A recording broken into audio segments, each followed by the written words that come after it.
Buenos días a todos. Hoy estamos aquí en Huatulco, en esta visita que hace Ulises Ruiz Ortiz, ex gobernador de Oaxaca y aspirante a la dirigencia nacional del Partido Revolucionario Institucional. Ulises, bienvenido, ¿cómo estás? Un gusto saludarte. Gracias, Omar, gracias por el espacio y a través de este espacio poder entrar a una gran parte de la costa oaxaqueña, parte de la Sierra Sur, y siguen creciendo y les deseo mucho éxito. Bueno, preguntarte a propósito de esta región de la costa, ¿qué le dices a los militantes de tu partido, Ulises, que nos escuchan hoy en esta zona de la costa donde antes había varios municipios gobernados por el PRI, pero últimamente en las últimas elecciones el PRI ha perdido varios municipios importantes? Hacíamos un recuento hace un rato y, por ejemplo, vemos que San Pedro Mixtepec sí es todavía un gobierno municipal del PRI, pero se han perdido otros. Está Jamiltepec también, se han perdido, tu partido ha perdido, por ejemplo, Pinotepa Nacional, Pochutla, Tonameca, actualmente en manos de Morena, Huatulco, pues sí, en una alianza del partido Nueva Alianza con el PRI, y si nos vamos hacia el Istmo también vemos varios municipios ya con otra conformación política. Así es, Omar. Sin duda, en la elección del 1 de julio pasado, el que arrastró toda la votación fue López Obrador. Se llevó prácticamente elecciones municipales, distritos locales, federales, senadurías, y gana por 30 millones de votos en el resultado más difícil que ha tenido el PRI desde su fundación. El más desastroso. El más desastroso.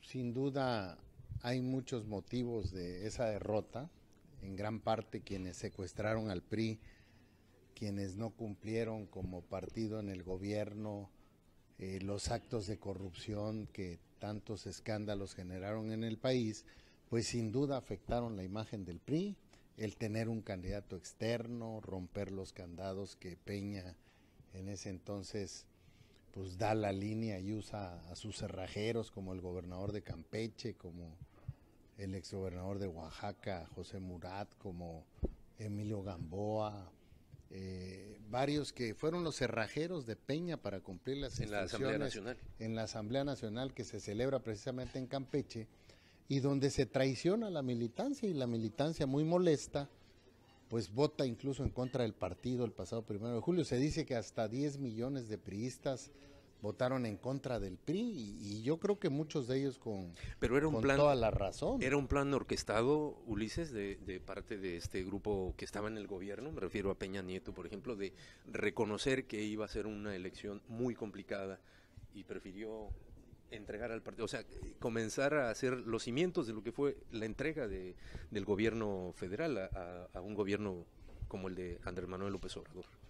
Mira, no hay elecciones fáciles, todas las elecciones son muy competidas, los escenarios que había, pues el presidente Peña tenía un rechazo del 80% de la población, que se le transmitía prácticamente directo al PRI, y el PRI no se deslinda del propio presidente. Muchos priistas en el país, ahora que estoy recorriendo, me dicen que es muy probable que lo hubiera creado las condiciones el presidente Peña para entregar el poder, y yo sí lo creo. Incluso muchos priistas financiaron las campañas, gobernadores que le dieron dinero a Morena para que ganara López Obrador. Pues eso todo el mundo lo conoce. O se quedaron sentados sin hacer nada, Se quedaron sentados unos y otros los financiaron. Sin duda hay esos señalamientos en el país. Pues uno platica también con políticos de esa expresión que te lo dicen. Entonces, me parece que lo importante es que sabemos el resultado, sabemos los excesos que se cometieron, qué dejamos de hacer, qué no hicimos, qué hicimos mal, y eso es lo que tenemos que preguntarnos, hacia dónde debe ir el PRI y qué propuesta tenemos para que el PRI no solo pueda ganar espacios de elección popular, recuperar espacios, sino ser una oferta para los mexicanos y recuperar la confianza. No hay triunfos ni derrotas para siempre, Omar. Quien se mete a una elección va con el riesgo de ganar o perder, y ninguna de las dos cosas es para siempre. Entonces, lejos de lamentarnos, lo que tenemos que aprender es que de esta derrota, cómo transformamos al partido, qué instrumento necesita el país a través del PRI para poder ganar la confianza ciudadana, generar los equilibrios que hoy no los hay, una serie de errores y de ocurrencias del presidente de la transformación de Cuarta, y ofertarle a los mexicanos la posibilidad, no solo, te repito, de reformarnos nosotros hacia el interior, sino de poder, con alternativas, con propuestas, recuperar la confianza y la transformación del país y del Estado, ¿no? Después de los resultados del pasado mes de julio, Ulises, vemos partidos, por ejemplo, descompuestos. Un Partido de Acción Nacional con luchas internas, el PRD, por ejemplo, desdibujado también desde antes incluso de la elección federal, al tener que haber hecho una alianza con el Partido de Acción Nacional, por ejemplo. Y en el PRI también, pues hay estas pugnas internas. Percibo que hay falta de liderazgos dentro del Partido Revolucionario Institucional, ¿no? Si vemos, por ejemplo, que estaba Manlio de presidente, después llegó Enrique Ochoa, que al final lo tuvieron que sacar casi de emergencia por el costo que estaba representando para el PRI, llegó René Juárez, y al final tenemos a la señora, ahora senadora, ¿no? La senadora Claudia Ruiz Massieu Salinas. Y en este escenario de falta de liderazgos en un partido que antes lo tenía, con estos resultados también desastrosos que se dieron el pasado mes de julio para el PRI, ¿cómo construir o cómo reconstruir este partido? Y te lo pregunto si no has pensado, por ejemplo, en la posibilidad de fundar mejor otro partido, dado el costo que tuvo para el PRI, pues la gestión de 6 años de Peña Nieto, donde los electores, los ciudadanos finalmente le habían dado una nueva oportunidad al PRI, y por lo que vemos parece que será muy difícil remontar eso, ¿no? Es decir, ganar la confianza de los ciudadanos para volver a otorgarle un voto de confianza al partido que tú representas. Así es, Omar. Mira, todos los partidos que no ganaron la elección están en proceso de revisión, de refundación, de reformas, de cambios. Es lo lógico. El PAN está, ya hicieron su relevo, tienen una decisión importante con el presidente Calderón y su esposa, pero ellos están en proceso de refundación. Si tú notas los resultados electorales, fíjate que fueron contundentes el 1 de julio, hoy empiezan a cambiar, porque la elección de López Obrador fue atípica, pero ya está volviendo, hay mucha gente que está decepcionada, ya se cayó 12 puntos en las encuestas de aceptación, tienen señalamientos donde hay elecciones, señalamientos como los que hacían de nosotros, cuchareo en las encuestas, trampas para decidir las candidaturas. Por ejemplo, en Baja California, que hay elección de gobernador, donde tienen una buena preferencia electoral hoy, hay un rompimiento. ¿Por qué? Porque le cucharearon las encuestas a Martínez Veloz, que era precandidato al gobierno de Baja California por Morena, y finalmente acabó rompiendo precisamente por las prácticas viciadas que al PRI le acusaban, y hoy es el candidato del PRD. Hay una decisión. En Puebla, aquí pegado con los vecinos, el senador Armenta está impugnando la candidatura de Barbosa, y hay un rompimiento y un enfrentamiento entre J. Cole y Ricardo Monreal. Pues yo creo que ya se están peleando la sucesión, ya fíjate, 3 meses de López Obrador y estos ya están sobre la sucesión de la presidencial, y es un pleito que está afectando sus procesos. Ya está muy vulnerado el candidato Barbosa. Sí es cierto, todavía está el bono democrático de López Obrador, que influye en las elecciones, pero traían el doble en las encuestas, el doble de la preferencia electoral, y hoy solo traen 16 puntos, o sea, es muy probable que se cierre mucho esa elección, e incluso que no la pueda ganar Morena, como apuntaba todo. La de Puebla y la de Baja California también se está cerrando en los números, pues precisamente por estos rompimientos que está habiendo. Y hay otras elecciones, en Monterrey, por ejemplo, se anuló la elección del 1 de julio, se repitieron las elecciones y ganó el PRI en diciembre. Y aquí en Oaxaca, que arrasó Morena el pasado 1 de julio, se ganaron 13 de 14 agencias municipales por parte del PRI. Entonces, me parece que ya está bajando la ola. No digo que ya sea un hecho, pero ha cometido tantas ocurrencias y tantos errores el presidente que está decepcionando a los mismos morenistas, ellos mismos, salvo los PG fans, PG zombies les dicen. Ya la gente pensante, incluso de Morena, discrepa mucho. Ya estamos viendo con estas acciones que tiene, el estar descalificando a los mexicanos que no coinciden con él. El 2021 va a ser importantísimo, un examen, ¿no? Sí. El gabinete Montessori que tiene, que dice una cosa y el presidente dice otra. Me parece que en el 2021 los mexicanos van a reaccionar muy fuerte y van a poner equilibrios en el país. No es sano para la vida del país este carro completo que se llevó, gobierno de ocurrencias, esto, si te estorba una ley la modificas a modo del presidente. Me parece que es del viejo PRI, ese PRI que ya no queremos ver dentro del PRI. Los genes finalmente que le adjudican a López Obrador, pues, por haber nacido en el PRI, ¿no? Trae de moda todos los vicios que a nosotros nos criticaron, que afortunadamente el PRI ya dejó. Entonces no se trata de regresar al pasado. Pero, bueno, hablando de equilibrios, ¿no? Mencionabas hace un rato, ¿hay equilibrio, hay piso parejo en este proceso interno? Porque has venido denunciando que hay cargada hacia alguno de los candidatos, y de paso preguntarte si has pensado hacer alianza con alguno de los aspirantes. No veo yo a Ulises Ruiz aliándose con Alejandro Moreno o el doctor José Narro, ¿no? Pero pues están otros personajes, Ivonne Ortega, por ejemplo, la ex gobernadora de Yucatán, también, que ha levantado la mano buscando la presidencia nacional del PRI. Mira, platicamos mucho, todavía falta, hasta mayo son los registros, todavía faltan 2 meses para ver cómo va la contienda.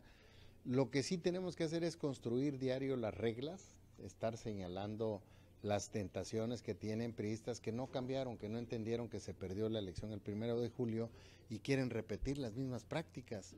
Yo les decía la vez pasada, si no se trata de ver quién se roba mejor la elección o quién gasta más recursos públicos, como es el caso del gobernador de Campeche, que está gastando recursos de los campechanos, recursos públicos, para promover su candidatura, como Alejandro Murat, que está gastando recursos públicos del gobierno del estado para la afiliación y favorecer a Alejandro Moreno, como el gobernador de Coahuila, que está gastando recursos públicos y se ven las afiliaciones, los manotazos que están dando, pues para tratar de meter adeptos de ellos y ganar las elecciones. No lo vamos a permitir.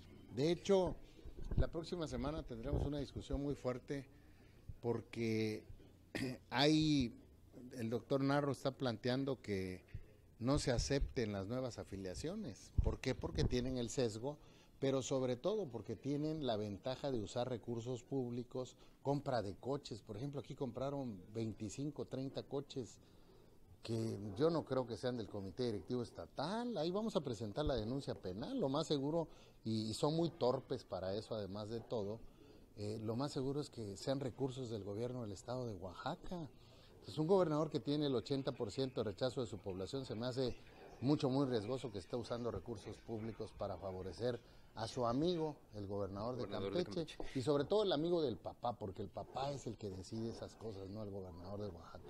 Ahora bien, el INE, el Instituto Nacional Electoral, tiene participación en este proceso, tendrá, mejor dicho, no sé en qué momento intervendrá ya el INE para llevar a cabo esta elección interna del PRI, porque así lo decidieron, ¿no? Para darle más confianza también. Está en proceso que se firmen los acuerdos con el INE y diga qué costo va a tener el organizar la elección, pero la carga del proceso, Omar, la lleva el PRI.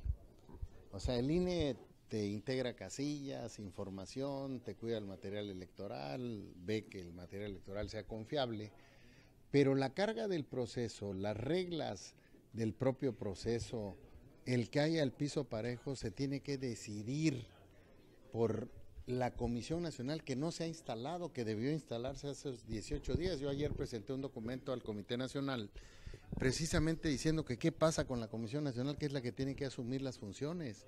Y cuando hay dirigentes del PRI o de los sectores y organizaciones que están queriendo inducir el proceso, el PRI tiene que sustituirlos inmediatamente. Es el caso de Oaxaca, por ejemplo. González Illescas tiene vencido el periodo desde hace 5 meses. Ya debieron haber hecho el cambio del PRI. Yo pedí que se hiciera junto con la elección nacional, incluso no ha habido respuesta. Pero al margen de que esté vencido su periodo, pues están trabajando prácticamente para Alejandro Moreno. Yo sé, y en su momento voy a presentar las pruebas, que los funcionarios públicos tienen cargas para la afiliación.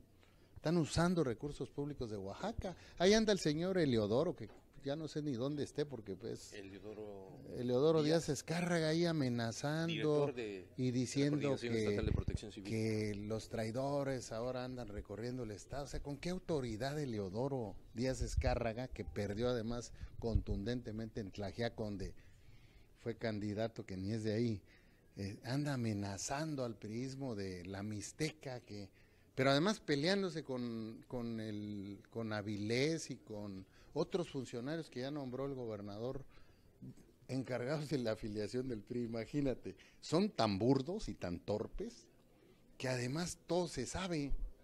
Entonces, a mí me han hablado mucho, me da mucho gusto además porque en Oaxaca nos está yendo muy bien, porque muchos ya les dieron línea, ya les dijeron que es por el gobernador Campeche, y todos me dicen, no se preocupe, licenciado, vamos a votar por usted.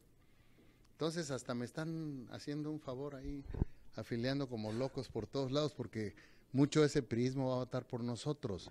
Pero lo voy a estar denunciando porque no es correcto. Me parece que si no entendieron el mensaje del 1 de julio, de que el PRI debe cambiar sin maquillajes, pues están totalmente equivocados. O bien están en la otra expresión de entregarle el PRI a López Obrador. Y bueno, Alejandro Moreno y Alejandro Murado ocupan el primer lugar en entrega, pues se la pasan echándole porras al al presidente López Obrador, perdón. O sea, echándole porras, dándole puñaladas a Peña Nieto. Bueno, está hasta aplaudiendo la cancelación de la reforma educativa, ya lo vimos ahí echándole porras. En su afán, no sé si de protegerse, ellos, de quedar bien con ellos. Alejandro Moreno ha dicho que él tiene un acuerdo con López Obrador para ser el presidente del PRI.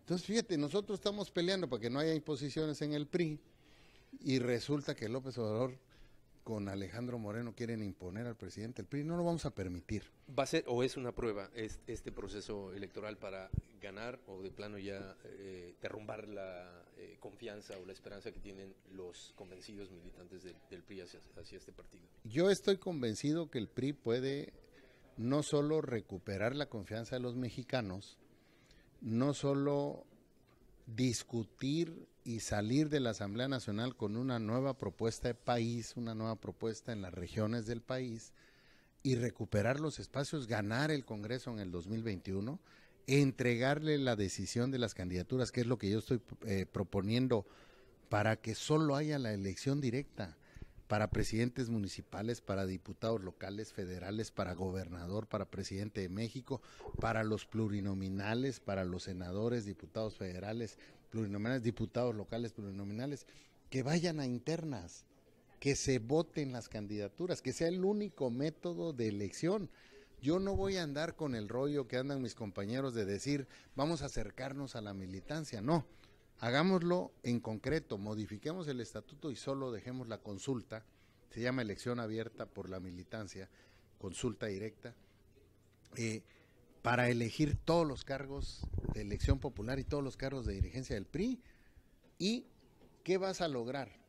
Se acabaron los dedazos, se acabaron las cuotas, se acabaron los recomendados, se acabaron las imposiciones. Quien quiera ser candidato va a tener que ir a las secciones electorales, a los municipios, a los distritos, al estado o al país, a convencer a los priistas que voten por él. Y van no solo a poder decidir las candidaturas, sino quienes tengan posibilidades y quieran, se van a poder registrar y van a poder ser candidatos del PRI.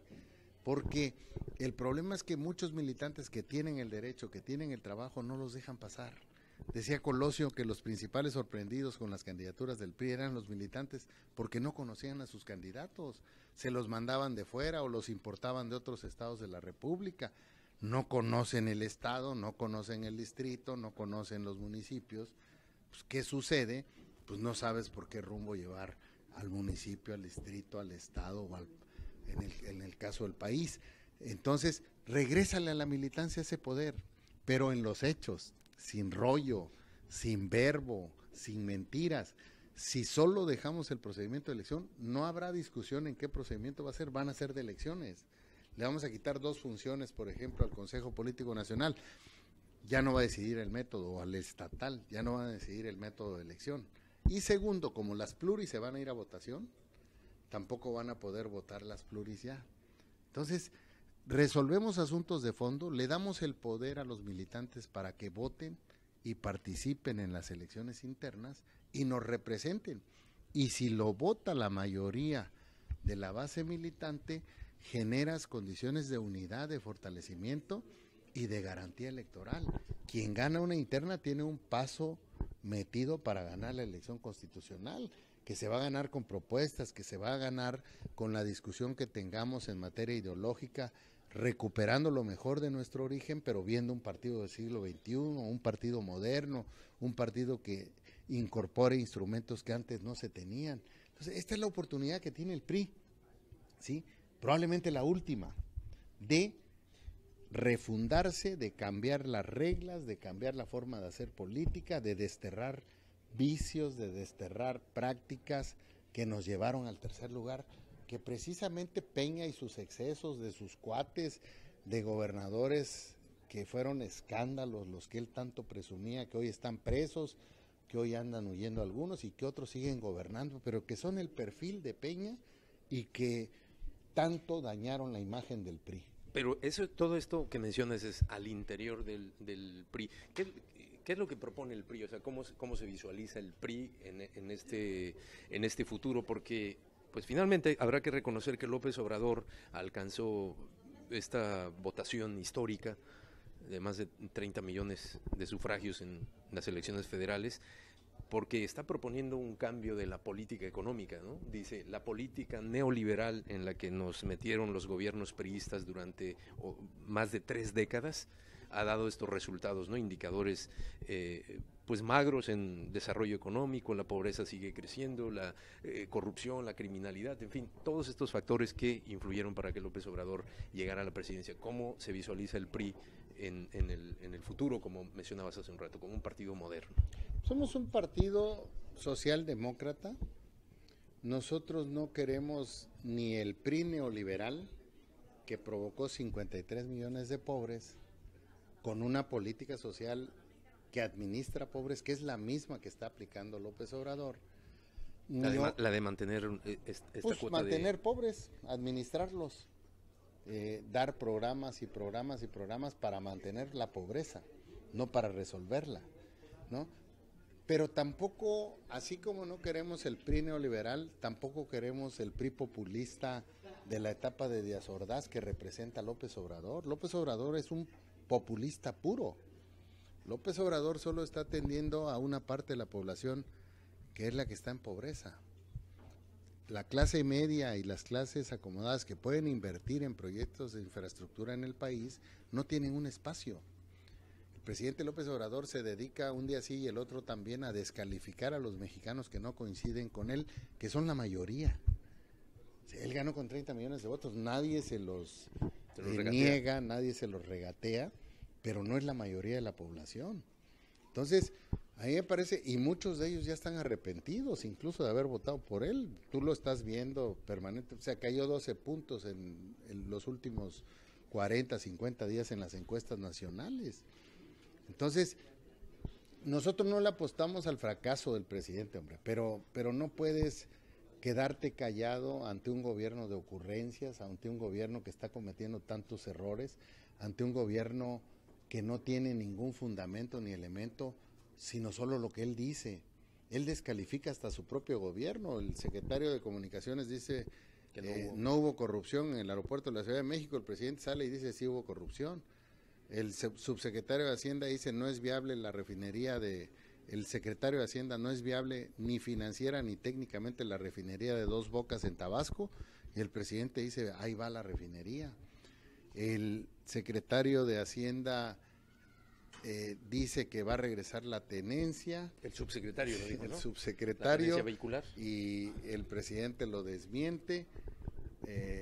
Habla de los números. Hubo un periodista que fue a las mañaneras que con los números del gobierno federal, del Sistema Nacional de Seguridad, que son del gobierno federal, ¿sí?, desmiente al presidente en sus planteamientos. Y tú ves a un presidente caprichudo, molesto, que empieza a descalificar y lo empieza a amenazar, incluso como lo que dijo ayer, que a mí se me hace gravísimo decir, me critican, ya saben a lo que se atienen. Si sabemos que son puros bots los que responden, es todo un programa que tiene el gobierno federal que paga para que lo que no coincida con López Obrador te golpeen en las redes sociales. Pues esas son prácticas del pasado. Nosotros pensamos y no queremos ese PRI que ya habíamos rebasado de prácticas. Hoy son moda en la transformación de cuarta, comprar diputados del Verde, aliarse con gobernadores como Manuel Velasco, que dejó en quiebra el estado de Chiapas, peor que Veracruz, y es consentido de la transformación de cuarta, y es de los que le operan ahí, violentan la Constitución, el estado está quebrado y nadie dice nada. Entonces, a mí me parece que esa transformación de cuarta se está cayendo a pedazos ante tanta mentira que está haciendo y ante tanta ocurrencia que está afectando el desarrollo del país. Entonces, no puede el PRI quedarse callados, permanecer ajenos y menos entregarse a una propuesta como lo ha pregonado Alejandro Moreno de Campeche, de prácticamente entregarle el PRI a López Obrador. A mí me parece que ese no es el PRI que necesitamos. Y del lado del doctor Narro, que es una gente respetable, el doctor Narro no conoce a la militancia del partido. El nuevo presidente del PRI debe ser una gente que conozca al PRI, que hable el lenguaje de la militancia, que conozca hacia dónde debe ir el PRI. Y en eso, Omar, yo no tengo duda y tengo mucha claridad de hacia dónde debe ir el PRI. No para ganar el PRI y lo gane un grupo político, no, sino para hacer del PRI un instrumento que le sirva a México, sobre todo en este riesgo que tenemos con un presidente que tiene tentaciones de dictador. Entonces, si tú no generas esos equilibrios, el país tiene un enorme riesgo. La gente pudiente, por ejemplo, que pudiera invertir en infraestructura, no tiene un espacio, al contrario, los está ahuyentando. Está ahuyentando capitales que pueden generar empresas. El que tú seas una gente proclive a la izquierda o al populismo puro, como es el caso de López Obrador, no quiere decir que estés peleado con la iniciativa privada que puede invertir en infraestructura. Entonces, me parece que está muy corto, le quedó muy grande la silla al presidente y necesitamos un PRI fuerte, un PRI crítico, un PRI que enfrente, señale, pero sobre todo proponga transformaciones de fondo para el país. Bueno, Ulises, sé que tienes una agenda aquí en la región de la costa, vas luego a Tonameca. Uno de los asistentes a este foro, Ictofel García Garnica, habló de los aciertos y desaciertos, como todos los gobernantes lo tienen durante su gestión. ¿Qué tanto te ayuda esta parte de tu carrera haber gobernado Oaxaca en esta etapa actual de búsqueda de la presidencia nacional de tu partido? Y pues, ¿qué le pedirías finalmente a los militantes de esta zona que te conocen bien, porque fuiste durante 6 años gobernador y en múltiples ocasiones recorrías la costa de Oaxaca? Mira, me ayuda mucho primero porque lo que hice como gobernador fue cumplir con lo que me mandató la Constitución y los oaxaqueños. Enfrenté problemas que nunca se habían enfrentado en Oaxaca, porque yo no estoy de acuerdo a quienes viven en la impunidad y medrando recursos económicos, como son algunos dirigentes que tuvimos que enfrentar y hacer cumplir la ley. Pero a mí me da mucho gusto recorrer el estado y que se acuerden de las unidades móviles, del piso firme, del programa de alfabetización, de los hospitales que se construyeron, de servicios que están vigentes, de las mezclas de recursos que hice con muchas autoridades municipales, porque no les alcanzan los recursos y tiene que haber el empujón del gobierno del estado, de infraestructura como es esta carretera que desafortunadamente la torpeza de Gavino Cue, que todavía sigue libre. Oaxaca Costa. La de Oaxaca a Ventanilla, que ya debió haber estado terminada, que es una concesión privada, pero que la torpeza no ha sido posible ni la inteligencia para resolver ese asunto y terminar esa carretera que ya le falta muy poco. Entonces, me parece, yo la dejé trabajando hasta el último día de mi gobierno con los derechos de vía pagados, le donamos al gobierno federal los derechos de vía para que el gobierno federal hiciera la concesión. Ahí están todos los hospitales que se construyeron, que no se estén atendiendo ahora, eso es otra cosa. Ahí están las universidades, ahí está la infraestructura en Puerto Escondido, en Cicatela, los andadores, cómo ha mejorado el turismo, y esa carretera va a transformar. De hecho, la sola construcción está generando inversiones ya que se van a consolidar mucho más cuando esté terminada la carretera, y eso no es una ocurrencia, eso es tener visión del desarrollo de una región tan importante como es la costa oaxaqueña, y yo estoy seguro que la costa va a ser en gran parte quien resuelva el rezago incluso del estado de Oaxaca, porque va a tener esta fuente de empleos una vez que se concluya la autopista. Todo este corredor que se va a desarrollar le va a dar trabajo a la gente de la Sierra Sur, del Istmo, de la Mixteca, incluso de la capital, como lo es Quintana Roo, que le da trabajo a yucatecos, a campechanos, a chapanecos, a veracruzanos y a oaxaqueños. Ahí están las comunidades. Entonces, ahí están las comunidades de cada uno de estos estados que viven en Quintana Roo, en donde a través del turismo se generan las fuentes de trabajo. Entonces, son proyectos con visión de desarrollo. Eso incluye la Universidad de Pinotepa Nacional, lo que invertimos aquí en ampliaciones que se le han hecho a la Universidad de Huatulco, a la Universidad de Puerto Escondido, hospitales que no se tenían aquí en San Pedro, allá en San Pedro Mixtepec, en el desarrollo turístico de Puerto Escondido, un hospital que no se tenía, que ahí está la construcción, el hospital de aquí del desarrollo de Huatulco, el de Santa María de Huatulco, el de Guamelula, el de Pinotepa de Don Luis, el de Río Grande, que son infraestructura que requerían los costeños y que está funcionando.